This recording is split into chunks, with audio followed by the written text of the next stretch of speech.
Bien, muy buenos días. Les habla Germán Ovalle, socio director de la División Judicial y del área de Compliance, junto a César Robleo. Le damos la más grata bienvenida a este webinar Compliance Penal 2025, titulado Desafíos y Estrategias para Empresas. Lo que nos convoca hoy día son básicamente los desafíos, un poco revisar lo que ha venido ocurriendo desde la dictación de la ley 20.393 de responsabilidad penal de las personas jurídicas, que viene siendo complementada por la 21.595, que todos conocen como ley de delito económico. Lo que nos convoca es esta eh, exigencia legal para efectos de poder optar a una eximente responsabilidad penal consistente en diseñar e implementar adecuadamente un modelo de prevención de delitos al interior de las personas jurídicas, ¿no es cierto?, que tiene, ¿no es cierto?, una eficacia, como digo, extintiva de la responsabilidad penal. El catálogo de delitos que, ¿no es cierto?, pueden generar responsabilidad penal de las personas jurídicas se ha ampliado y prácticamente el legislador ha optado por una tolerancia muy baja a la ocurrencia de estos como un defecto de la organización de las empresas. Nos acompañan hoy día distinguidísimos personas que están ligadas a este mundo del compliance: don Álvaro Clark, doña Valesca Millacari y don Jorge Valenzuela. Voy a dejar ahora, le voy a dar la palabra a don César Robleo, quien es abogado licenciado de la Universidad de Chile y máster en responsabilidad penal de la persona jurídica y compliance por la Universidad de Castilla-La Mancha. Adelante, César. Muchas gracias, Germán. Muy buenos días a todas las personas que están conectadas en la hora de esta mañana a este webinar. Un verdadero agrado compartir esta instancia contigo y también con Jorge, Álvaro y Valesca. Yo voy a hacer brevemente un barrido, ¿cierto?, de cómo ha operado o cómo ha evolucionado la ley de responsabilidad penal corporativa para llegar al marco normativo actual y dar paso, obviamente, a nuestros ponentes invitados. Corría la década de los 2000 y Chile quería entrar a la OCDE, y para entrar a esta organización internacional debía cumplir con una serie de requisitos. Uno de ellos precisamente era modificar la normativa interna, la legislación local, y introducir la ley de responsabilidad penal de las personas jurídicas. Chile da cumplimiento a esta responsabilidad, a esta obligación, ¿cierto? Y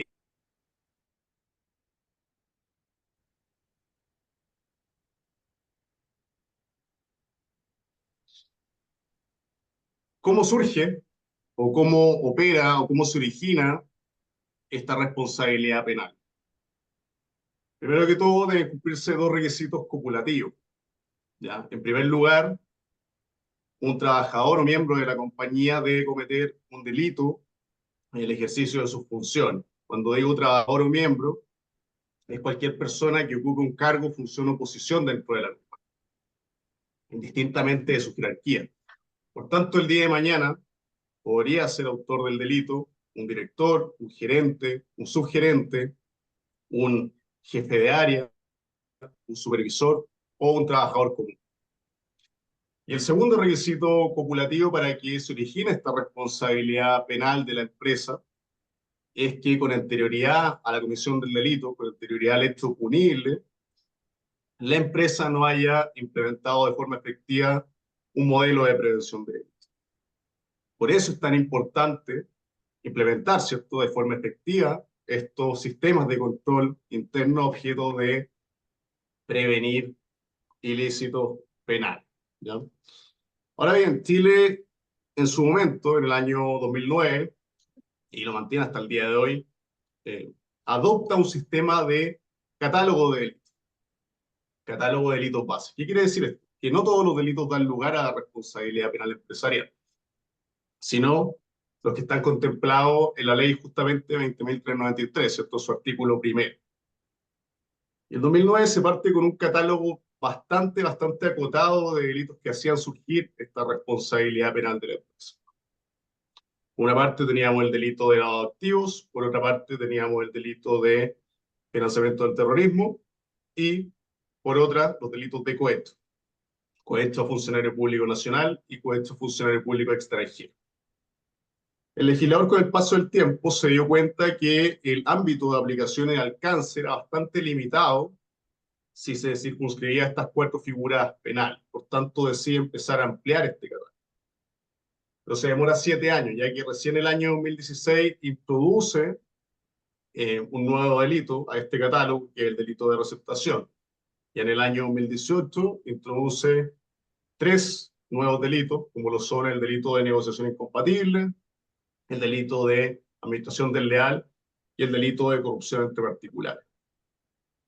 Ya para el año 2019 introduce otros nuevos delitos, tales como los delitos contemplados en la ley de pesca, siendo quizás la figura más representativa el delito de contaminación de agua. En el año 2022 introduce también los delitos informáticos, que hoy día acá están tomando mayor realce en la gestión de riesgos empresariales. Y llegamos al año 2023. ¿Ya? ¿Qué ocurre el año 2023? Se promulga una ley, que es la ley de delitos económicos, la ley 21.595, que cambia el entendimiento y el paradigma, ¿cierto?, de los delitos económicos en Chile. ¿Por qué? Porque separa, introduce un estatuto diferenciado para los delitos económicos, también llamados delitos de cuello y corbata, y los distingue de la criminalidad común. Esta ley, si bien introduce diversas reformas respecto a la responsabilidad penal individual, también reforma o modifica diversos cuerpos legales, tales como el Código Penal, la Ley de Sociedad Anónima, y muy especialmente introduce modificaciones a la Ley de Responsabilidad Penal de las Personas, la Ley 20.390.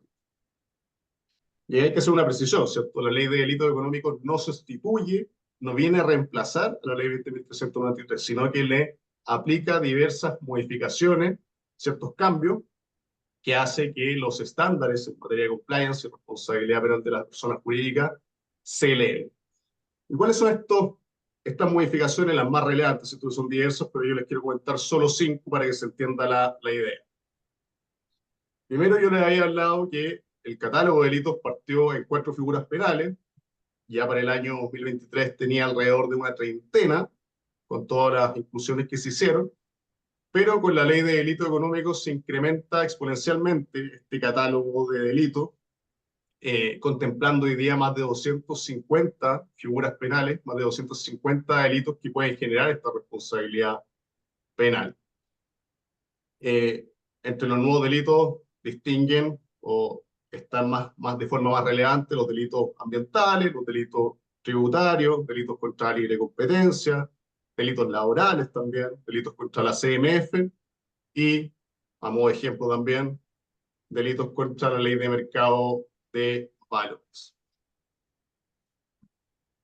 Esta ley de delitos económicos también introduce una suerte de responsabilidad por terceros. Yo les comentaba en un inicio que solo los miembros de la compañía podían originar esta responsabilidad penal de la persona jurídica.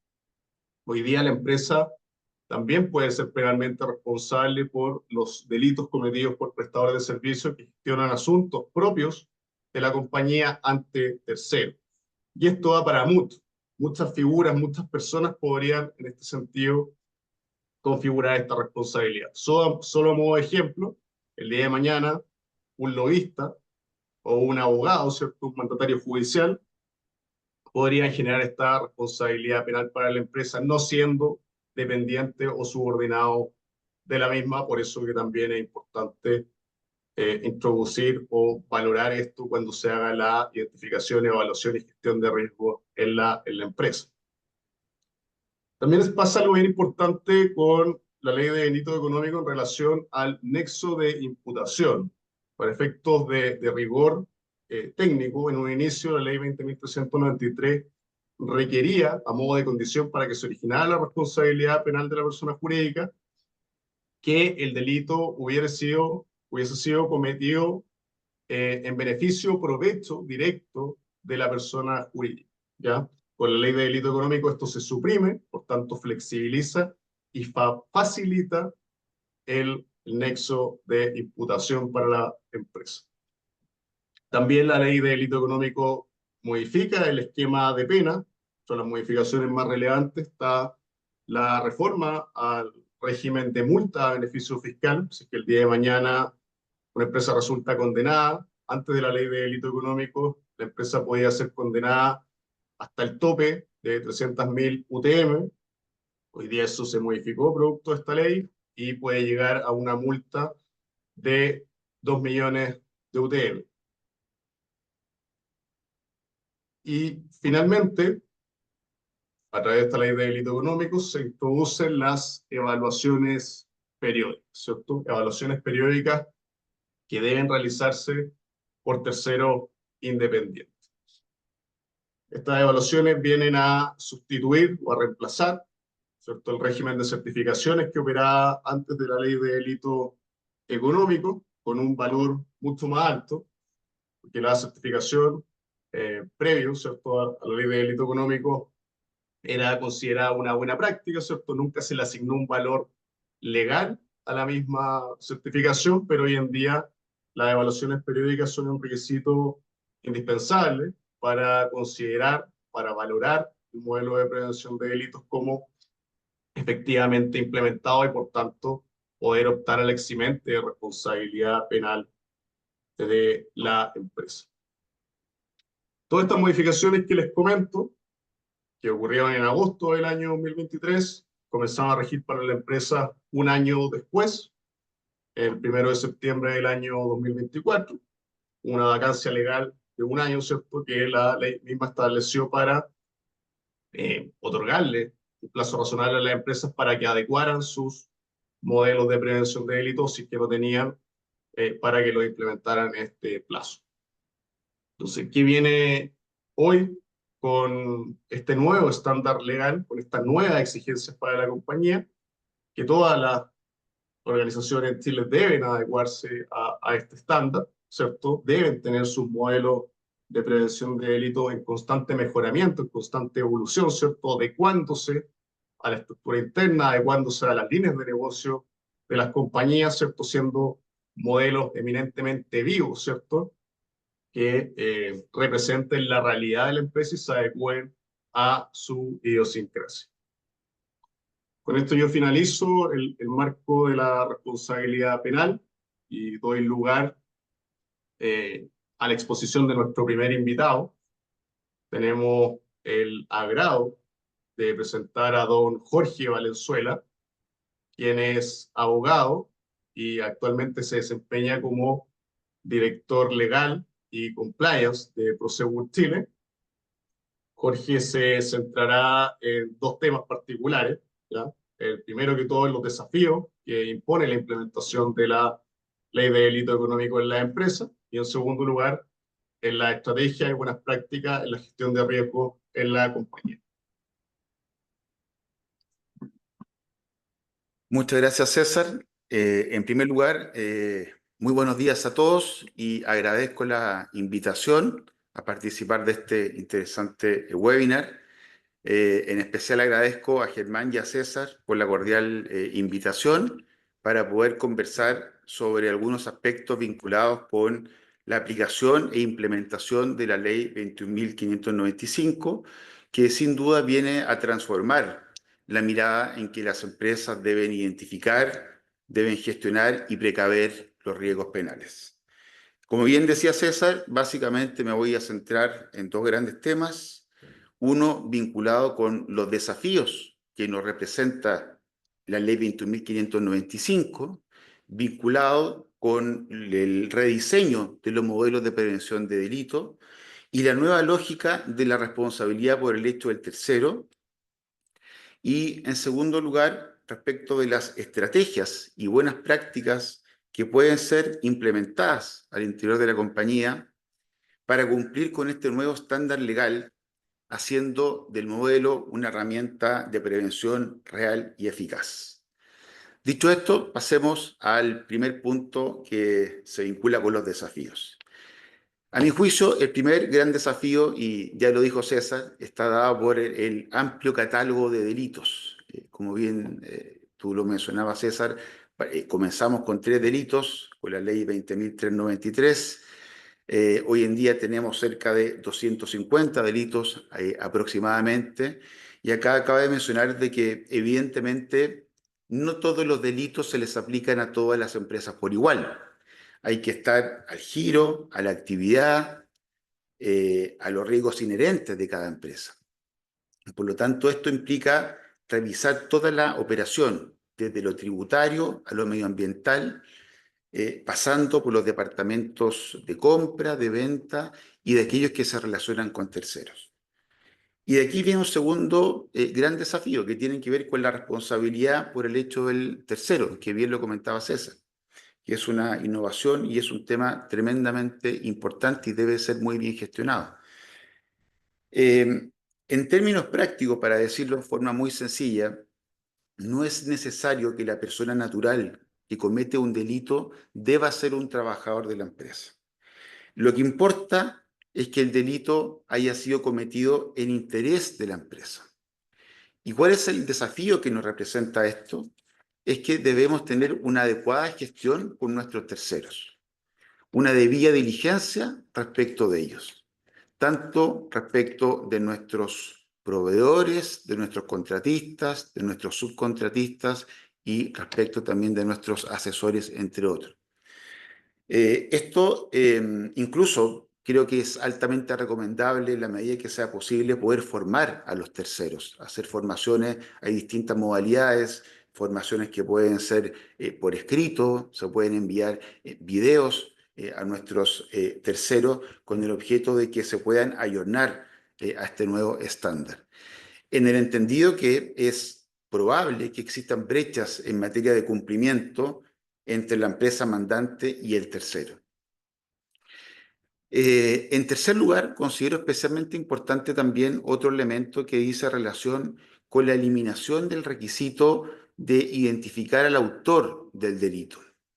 Y esto es lo que se conoce como la despersonalización de la imputación. Es decir, la empresa puede ser condenada aun cuando no se identifique con absoluta precisión al autor del delito.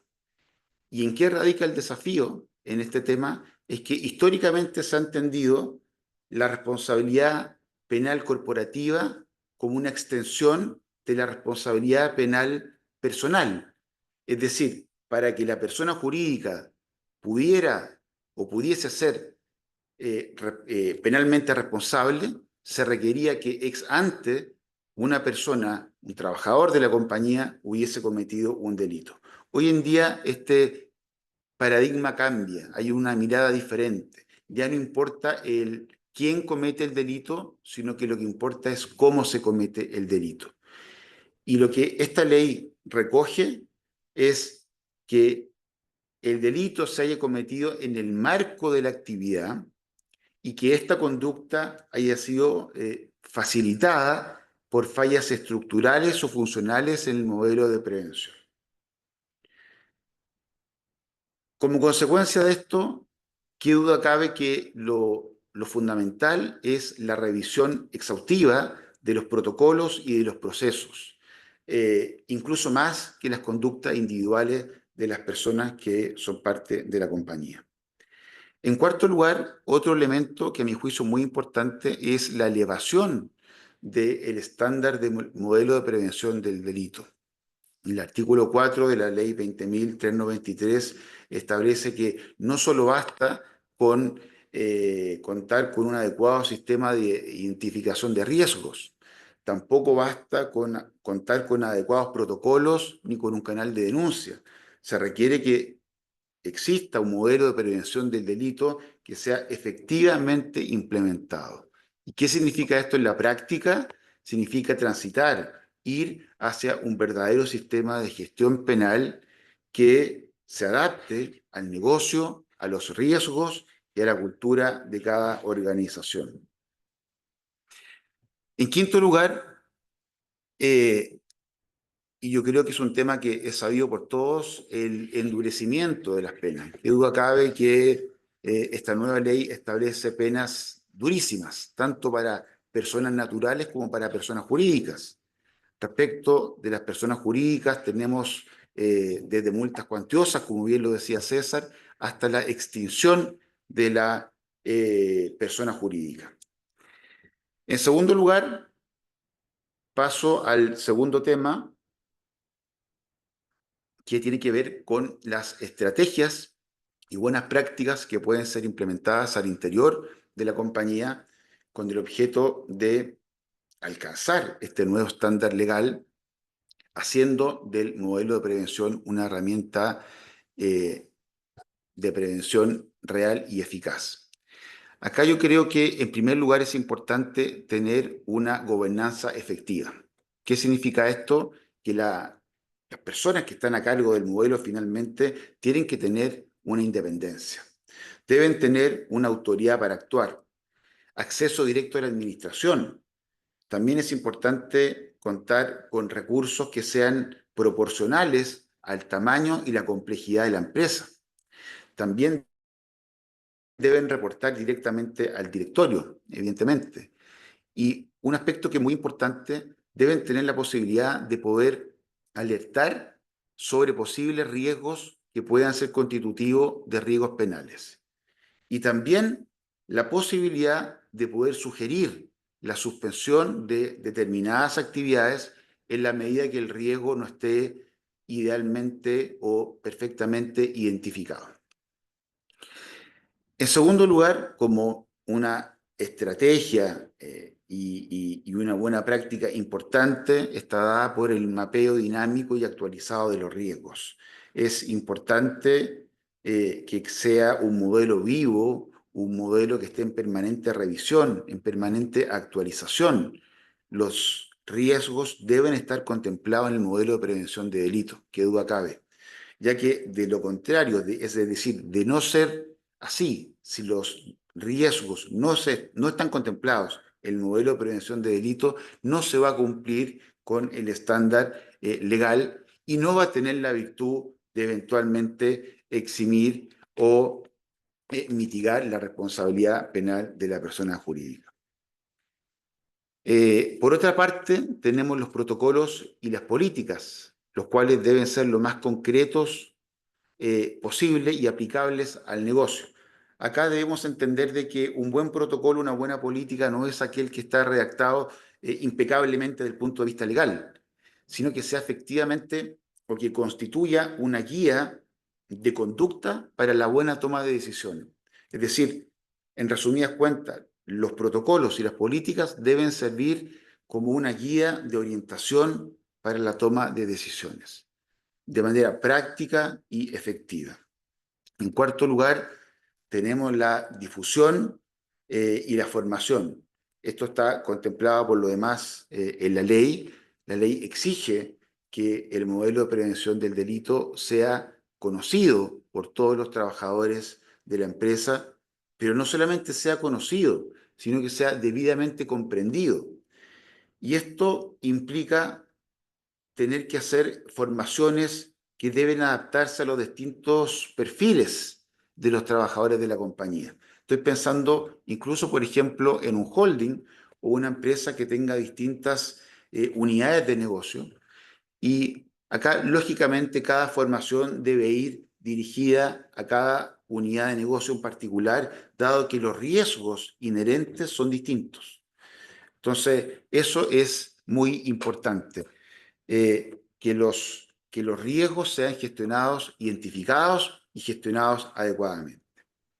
Otro punto importante es el canal de denuncia.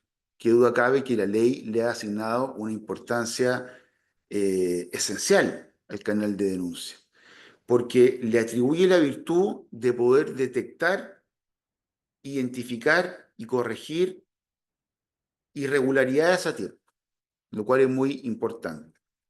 Y este canal de denuncia debe estar disponible para todos los trabajadores, incluso para los proveedores y los terceros. Además, este Este canal de denuncia debe tener una política clara que prohíba las represalias contra el denunciante, también plazos de recepción de la denuncia, plazos de gestión de la investigación y de cierre de la misma. También se debe garantizar, que duda cabe, la confidencialidad del denunciante. Y todo esto debe quedar debidamente documentado frente a una eventual fiscalización, frente a una eventual juicio laboral, penal, entre otros. Eso es una recomendación muy importante. Otro tema muy significativo que también lo planteaba César en su presentación y tiene que ver con la mejora continua. Este es un modelo vivo, un modelo que debe estar en permanente revisión, actualización, y también debe ser auditado por terceros independientes.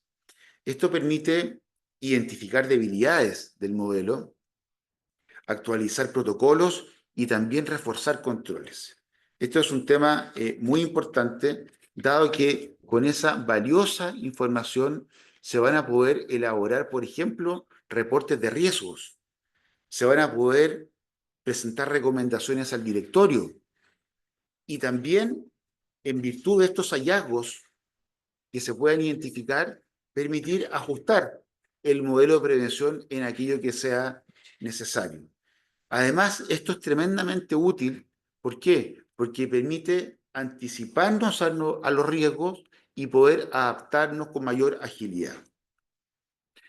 Finalmente, como cierre a mi presentación, diría que si bien es cierto, la ley de delitos económicos plantea un catálogo de delitos importantes, aproximadamente hemos hablado de 550 delitos, eh, también es importante que, lógicamente, expone a la empresa a un riesgo que no es menor. También la ley espera una mayor diligencia por parte de las empresas, de la persona jurídica, y lo cual redunda básicamente en poder fortalecer la gobernanza al interior de la compañía, proteger la reputación corporativa y contribuir a la sostenibilidad del negocio. Por mi parte, doy las gracias. Espero que mi presentación haya sido de utilidad y bueno, después quedo atento a las posibles preguntas que puedan surgir. Así que muchas gracias y César, te cedo la palabra.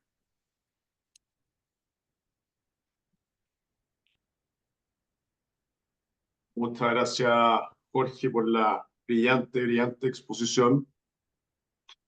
Ahora vamos a dar paso a nuestros segundos invitados expositores.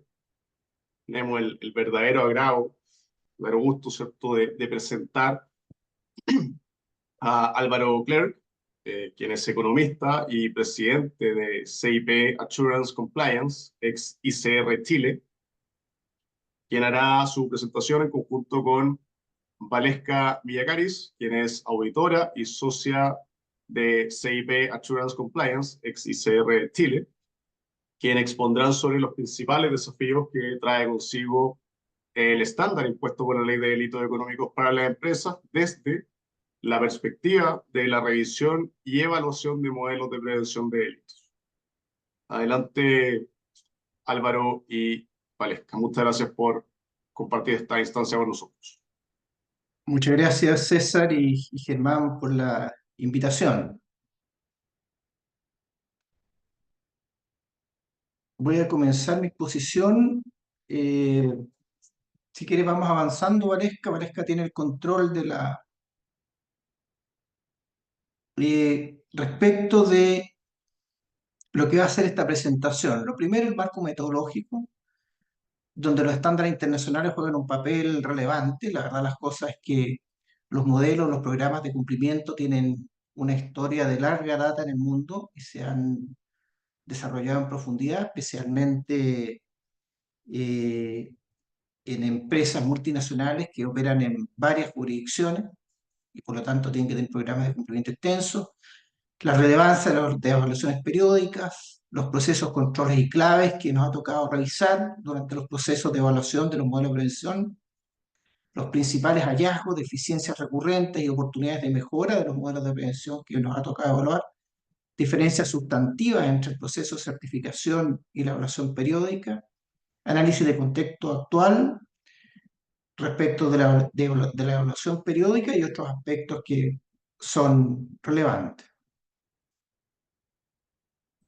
¿Cuál es el marco metodológico y por qué nos basamos en estándares internacionales? Porque finalmente es un lenguaje común y que encierra un acervo de conocimientos y experiencia enorme y que se han reflejado en distintos documentos. Los documentos sobre los cuales nosotros hemos construido la metodología que hemos estado aplicando en la revisión periódica, está el Marco Integrado de Control Interno, el COSO del 2013, las normas de auditoría interna que son claves en los procedimientos, las guías de buenas prácticas sobre controles éticos y cumplimiento emitidos por la OECD. Esto también es importante, aunque finalmente lo que hace la OECD es reflejar acuerdos entre países. La ISO 37301 de Sistema de Gestión de Cumplimiento, pero por sobre todo la guía de evaluación de programa de cumplimiento corporativo emitido por la División Criminal del Departamento de Justicia de Estados Unidos, el DOJ, que se va actualizando regularmente. De hecho, la última actualización es de septiembre del 2024, y esto porque es muy práctica y además a través del tiempo ha acumulado una experiencia enorme con muchos casos. Por lo tanto, es una guía que ilumina de muy buena manera lo que son las evaluaciones del programa de cumplimiento.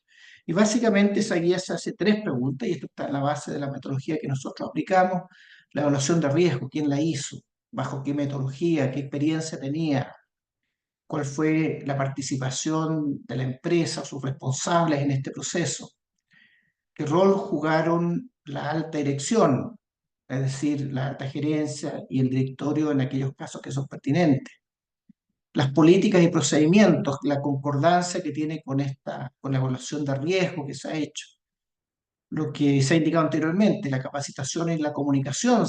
Esto, en definitiva, lo que busca es un cambio cultural en las organizaciones. Por lo tanto, la capacitación es fundamental, y lo mismo la comunicación. Es como la idea es que se construyan los colaboradores de la compañía un marco en el cual puedan tomar decisiones. Eh, y es ahí cuando se construye ese marco, es cuando se puede afirmar con propiedad que la cultura empresarial o la cultura de la organización ha ido en la dirección esperada. Obviamente el canal denuncia y proceso de investigación, cuáles son sus protocolos, sus plazos. El canal denuncia, obviamente, requiere verificar no solamente que funcione, sino que quienes lo usan no se sientan amenazados por hacerlo. La gestión de terceros, esto es lo que es la relación que establecen las compañías con proveedores u otros terceros que les presten algún tipo de servicio con los cuales se relacionen.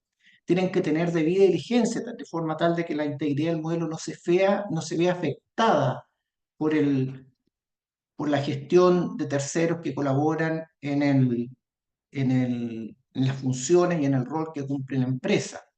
Y esto requiere, obviamente, una debida diligencia. Y lo mismo la fusión de adquisiciones, de manera tal de que para mantener la integridad del modelo tienen que existir políticas y procedimientos de forma tal de que cuando se produzca alguno de estos procesos, una fusión, la adquisición de una compañía, el modelo siga funcionando y además la cultura empresarial siga siendo la misma. La segunda pregunta es si el programa de cumplimiento de la empresa cuenta con los recursos y las facultades necesarias para funcionar efectivamente. Y esto tiene que ver con el tone of the top, el compromiso directivo de los mandos intermedios. ¿Cuál es su conducta? ¿Cómo comunican el, la fuerza o el compromiso que tienen los directivos o los mandos intermedios con el debido cumplimiento del modelo?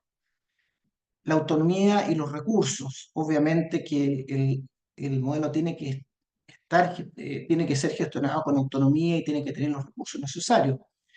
En el artículo 4 de la Ley de Delitos Económicos, esto también se refiere a la proporcionalidad que tiene que tener el modelo en relación al giro, tamaño que tiene la compañía, al sector donde opera, en fin.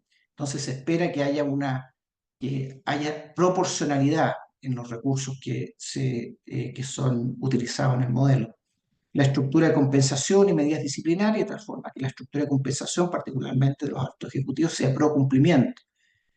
Y, por supuesto, las medidas disciplinarias existen cuando se ha incumplido en alguno de los parámetros establecidos en el modelo. Y finalmente, el programa de cumplimiento de la empresa funciona. Aquí están las mejoras continuas, ¿no es cierto? Lo que hace la auditoría interna, la auditoría externa, las pruebas periódicas y la revisión, las investigaciones que se llevan a cabo. Esto es bien importante porque puede pasar de que en algún momento una empresa sufra el cometido de un ilícito. Entonces la pregunta de fondo es, ¿qué pasó con el modelo? ¿Por qué no funcionó? ¿Qué análisis se hace? ¿Y cuál es la corrección de la conducta indebida? En base a estas tres preguntas, es que nosotros hemos construido la metodología de revisión.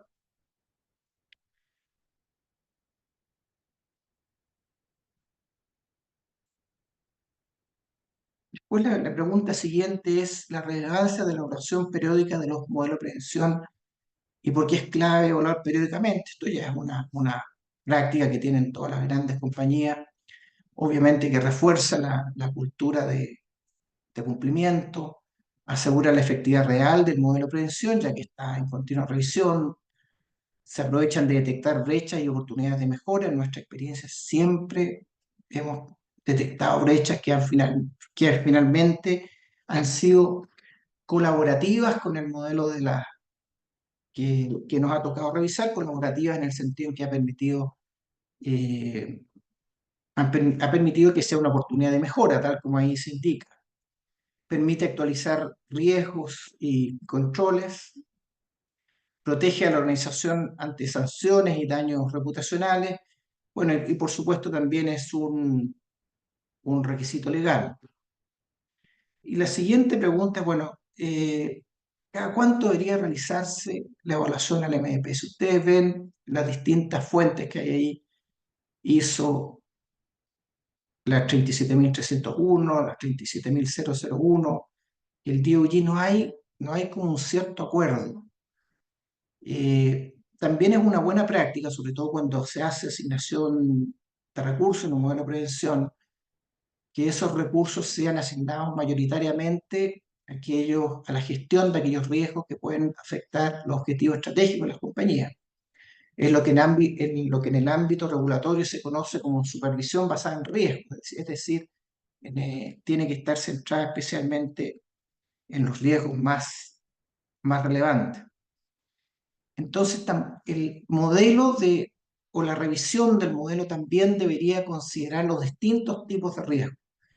Y por cierto, aquellos que afectan los objetivos estratégicos de la compañía, lo más adecuado es revisarlo periódicamente, ojalá una vez al año. Les voy a presentar a Valesca, que va a hacer la presentación respecto de los procesos y controles clave realizados durante el proceso de evaluación.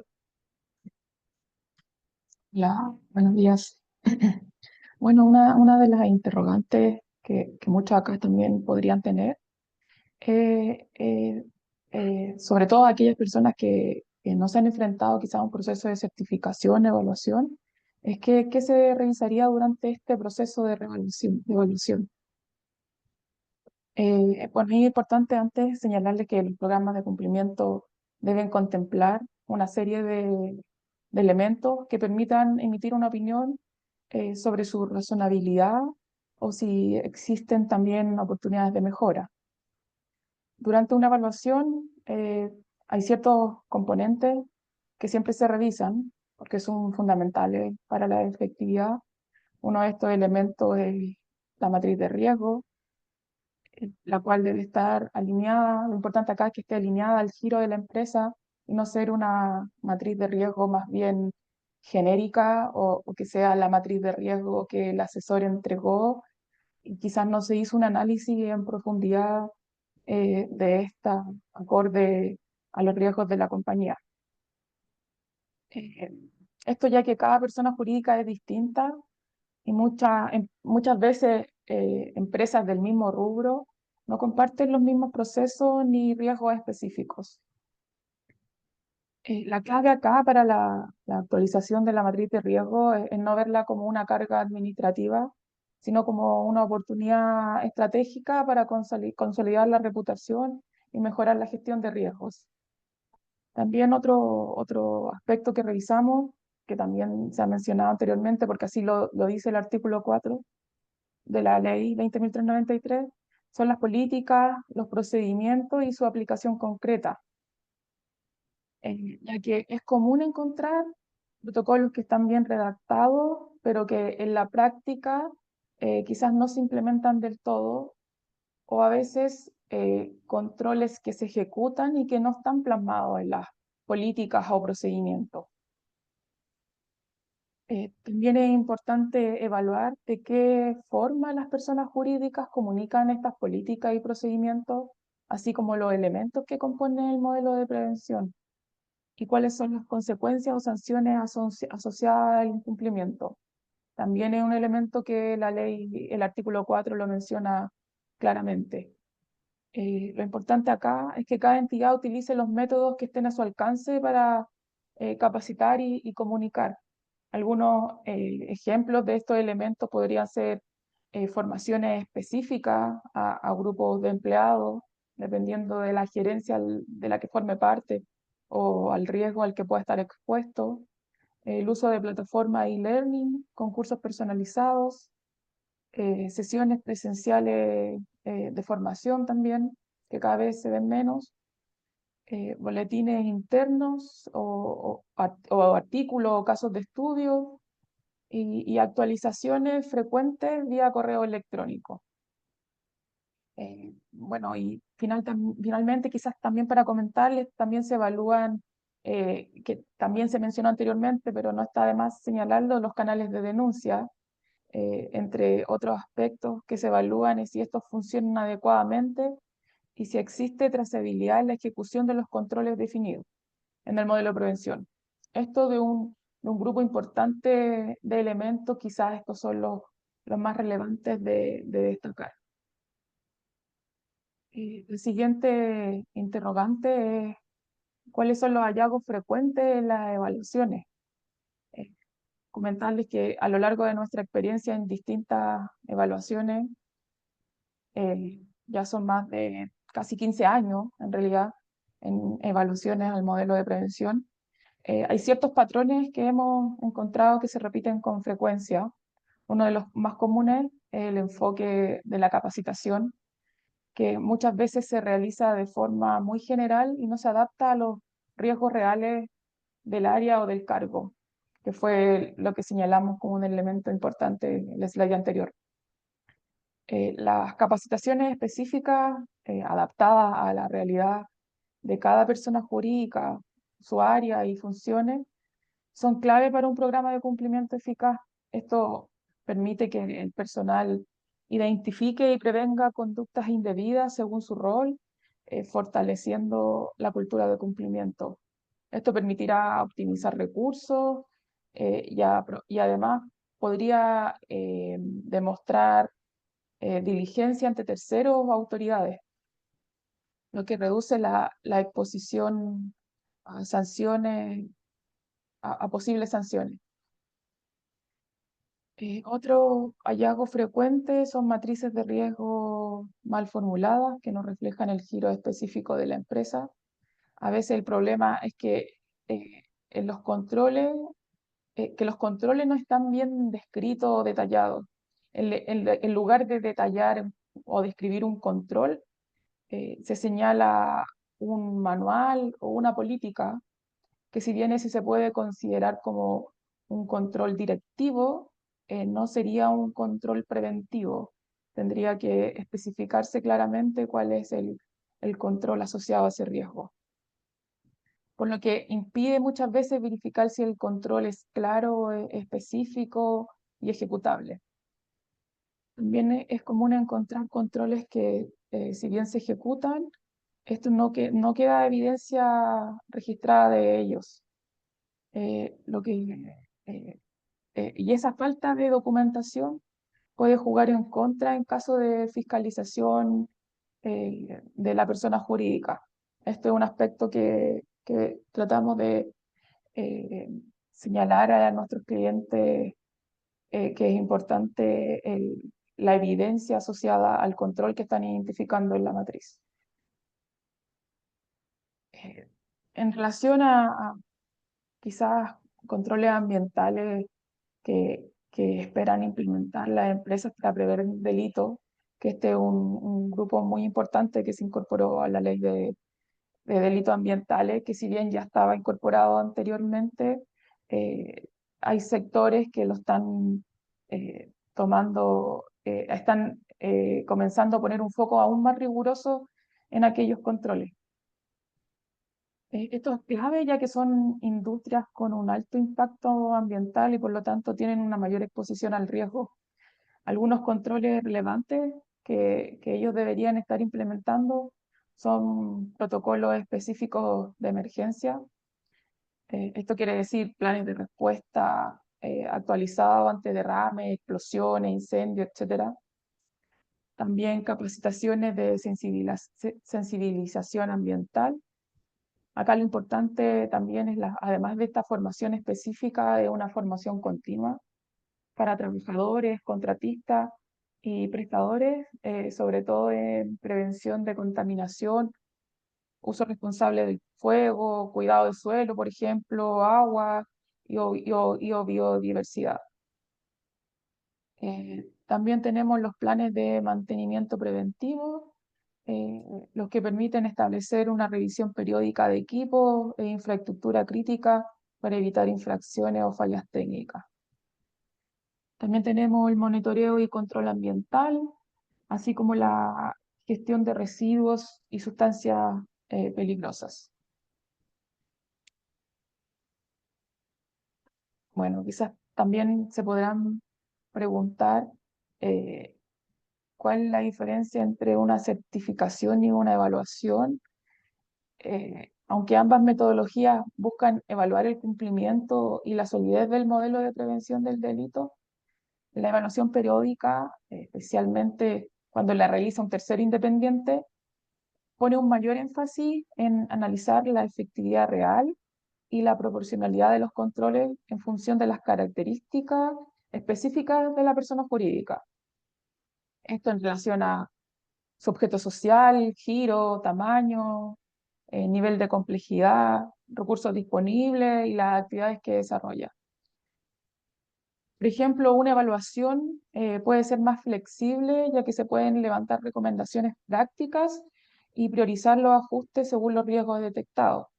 En esta se busca mejorar el modelo más que aprobar o reprobarlo, que muchas veces eso es lo que esperaban los clientes que teníamos anteriormente con la certificación, que es como obtengo o no obtengo el certificado. Ya que habían ciertos requisitos formales que debían cumplirse de manera estricta para obtener una resolución favorable. La evaluación periódica es una herramienta más enfocada en la mejora continua que en el cumplimiento formal, y eso lo conviene en una instancia de mucho valor estratégico para las organizaciones. También podrían surgir las interrogantes respecto a qué estamos viendo hoy en Chile y qué se proyecta eh, para el 2025. Actualmente muchas empresas están reforzando sus modelos de prevención, incluso sin haber sido fiscalizadas, y esto se debe a diversos factores, como es el crecimiento, la diversificación, situaciones críticas o simplemente conciencia de los nuevos riesgos. Como sabemos, el año 2024 fue un año clave en Chile en materia regulatoria. eh, eh, Se promulgaron nuevas leyes como la ley Carín, la ley de ciberseguridad, la ley de delito económico y la ley de protección de datos. lo que ha permitido elevar los estándares y exigencias del entorno empresarial. Esto ha impulsado una evolución en el enfoque del cumplimiento para el año 2025, donde se proyectan tendencias claras en el refuerzo de matrices de riesgos con nuevos delitos incorporados, mayor protagonismo del supervisor de cumplimiento, capacitación específica y continua, uso creciente de tecnología para la gestión de cumplimiento, vínculo activo con agencias reguladoras y un enfoque transversal en ética, transparencia y cultura organizacional. Estos desafíos representan también grandes oportunidades. Las empresas pueden diferenciarse mediante la innovación y la mejora continua. La evaluación periódica se vuelve clave para anticipar riesgos y adaptarse a tiempo. Colaborar con expertos en cumplimiento les permitirá a la empresa no solo cumplir, sino también posicionarse como líder en su sector. Otro aspecto relevante a considerar y destacar ya para finalizar nuestra presentación es, quizás la pregunta respecto a si mi modelo es robusto y funcional, si es infalible. Una de las preguntas que son más complejas al momento de evaluar un modelo de prevención es si este está funcionando de forma efectiva, especialmente cuando se ha producido una mala conducta y esta no fue detectada de inmediato. Aquí es importante hacer una clave distinción, que la existencia de una mala conducta por sí sola no significa que el modelo haya fallado. De hecho, el Departamento de Justicia de Estados Unidos reconoce que ningún programa de cumplimiento, por más sólido que sea, puede prevenir toda actividad delictiva cometida por empleados dentro de una organización. Sin embargo, si el modelo logró identificar, abordar y corregir adecuadamente esa conducta indebida, eso puede ser un fuerte indicador de que está funcionando de manera efectiva. En otras palabras, podríamos decir que un modelo de prevención efectivo no es aquel que evita todos los errores, sino aquel que permite reaccionar a tiempo, mitigar el daño y prevenir que vuelva a ocurrir. Por eso, evaluar periódicamente nuestro modelo no es solo una exigencia, sino que es una herramienta para garantizar que cuando más se necesita el modelo, este realmente funcione. Sí, bueno, preguntas y comentarios, sé que por el chat quizá hicieron alguna pregunta o si alguien tiene ahí. César, me imagino que será el moderador. Sí, primero que todo, muchas gracias, Valesca y Álvaro, por la excelente presentación que nos brindaron. Hay algunas preguntas por parte del público, por tanto vamos a dar paso a la contestación, ¿cierto?, a esta ronda de preguntas. La primera pregunta, y bueno, a mí me gustaría, ¿cierto?, que se contestara por el lado in-house, por parte de Jorge, ¿cierto?, y también de la perspectiva de Álvaro y Valesca, como evaluadores de modelos de prevención de delitos. La pregunta dice: ¿será correcto que el oficial de cumplimiento de una empresa desempeñe otro cargo al mismo tiempo, dado al tema de la independencia y también del temor, perdón, de delatar posibles delitos de los jefes directos?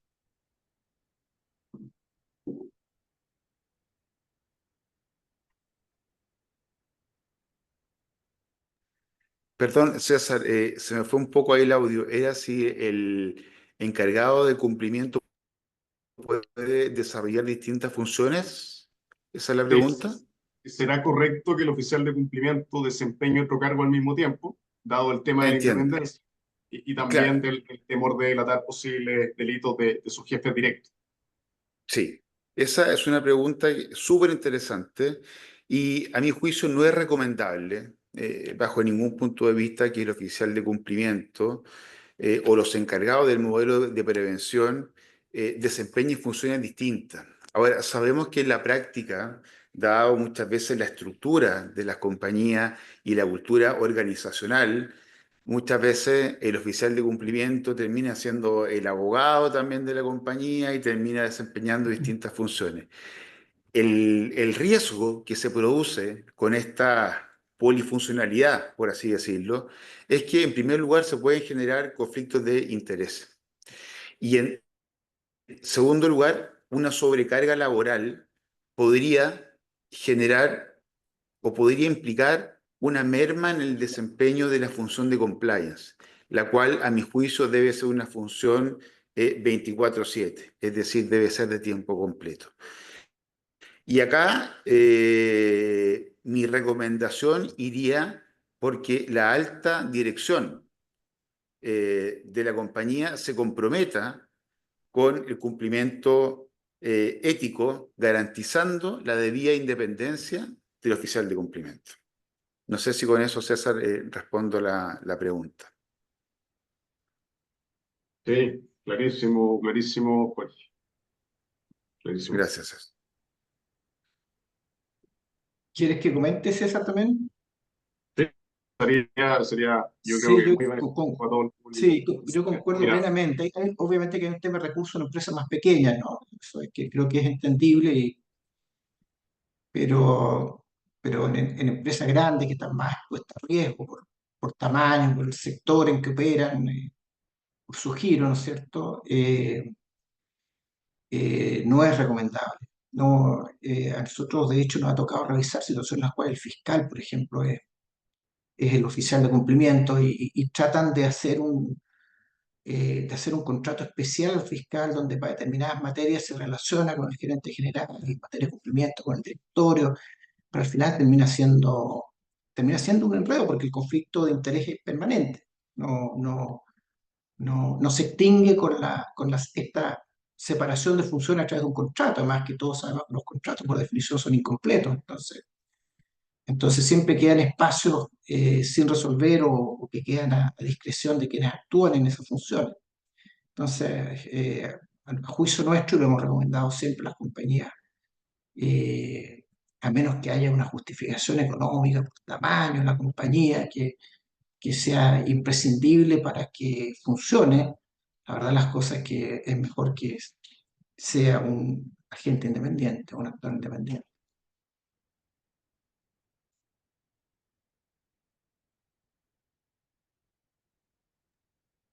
muchas gracias, Álvaro, por tu respuesta.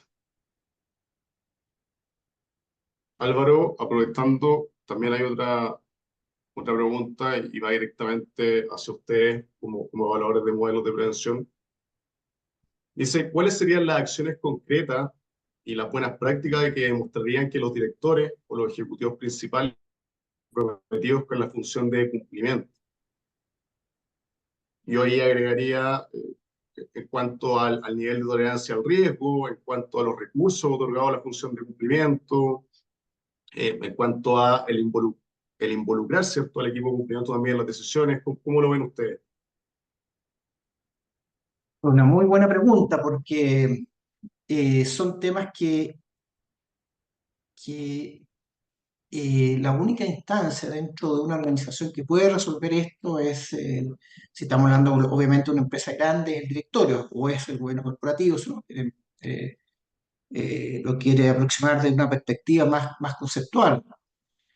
El- el- los recursos destinados al modelo tienen que ser proporcionales a la actividad de la compañía, a su tamaño, al giro que tiene, ¿no es cierto?, a su complejidad en definitiva, tiene que ser proporcional a la complejidad que tiene la compañía.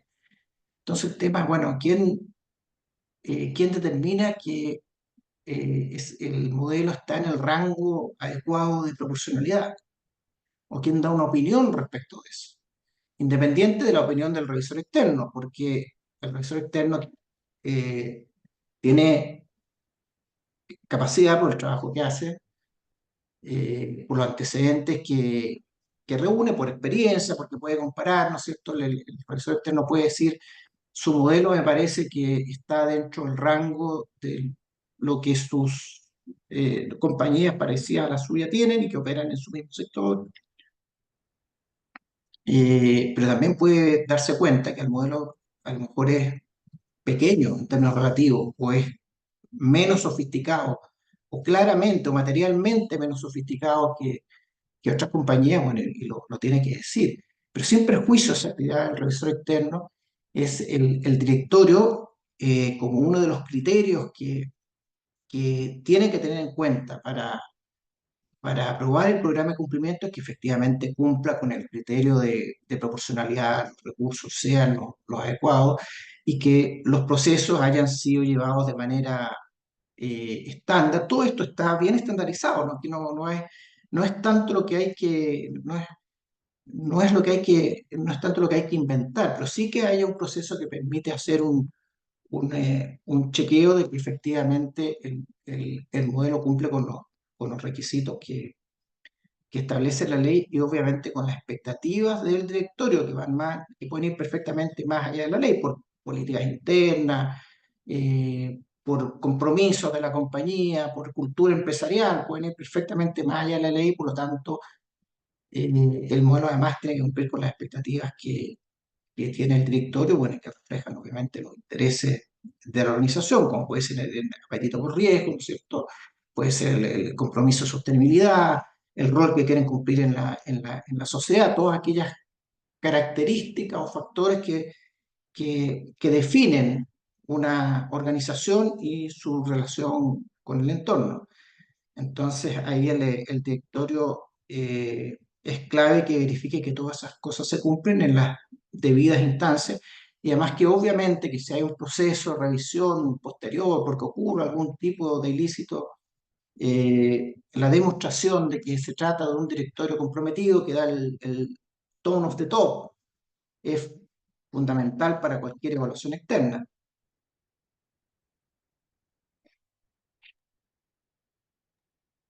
Y César, aprovecho de despedirme porque tengo que, tal como les había comentado, tengo que concurrir a otra actividad.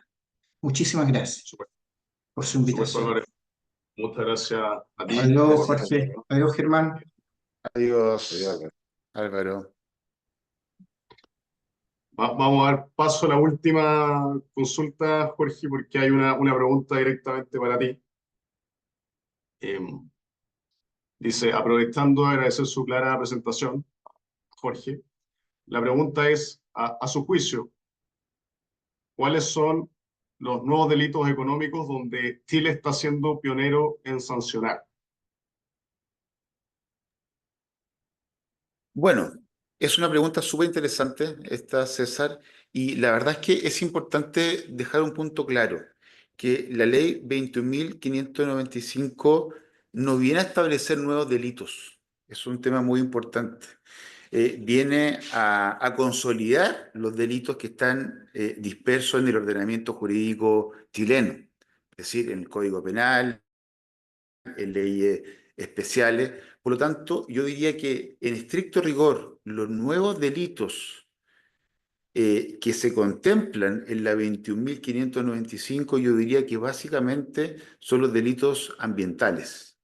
El resto de los delitos son delitos que ya son conocidos y sin querer profundizar, salvo que se desee, lo que cambia básicamente con esta ley 21.595 es el régimen de agravantes y de atenuantes, que es un tema muy interesante, dado que uno de los fundamentos de la ley 21.595 era poder contar con un sistema de sanción efectiva a la delincuencia económica, a la delincuencia, como se denomina, de cuello y corbata, ¿cierto? Porque siempre se estimó de que bajo la normativa del Código Penal, como en general los, por así decir, los delincuentes económicos son altamente resocializados, ¿cierto?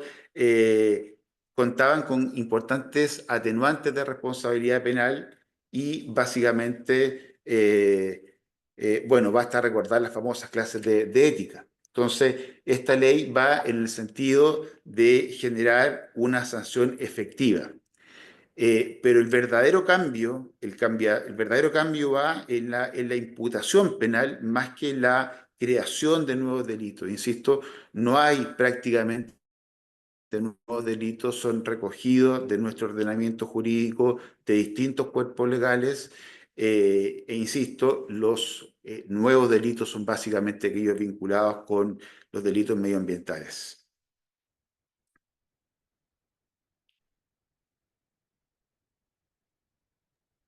Muchas gracias, Jorge, por tu respuesta.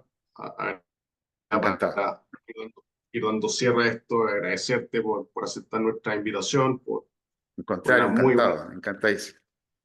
Agradecer también, bueno, a Álvaro que ya nos dejó, pero también agradecer muy especialmente a Valesca, ¿cierto? Por su gran exposición también. Eh, Cualquier pregunta que quede la pueden enviar a nuestro correo electrónico, ¿cierto? Que ya fue difundido a través del chat. Yo le agradezco también personalmente al público por haber asistido y le cedo la palabra a Germán en caso de que tenga unas últimas palabras de cierre. Nada, creo que alentar a todos lo que quienes estamos involucrados en este mundo del compliance a seguir trabajando para perfeccionar el sistema, para entenderlo y aplicarlo de mejor manera, y a todas las personas que en general se animen a incorporar buenos modelos de prevención de delitos para efectos de que puedan gozar de un mejor desarrollo de sus respectivas empresas. Muchísimas gracias, ¿eh?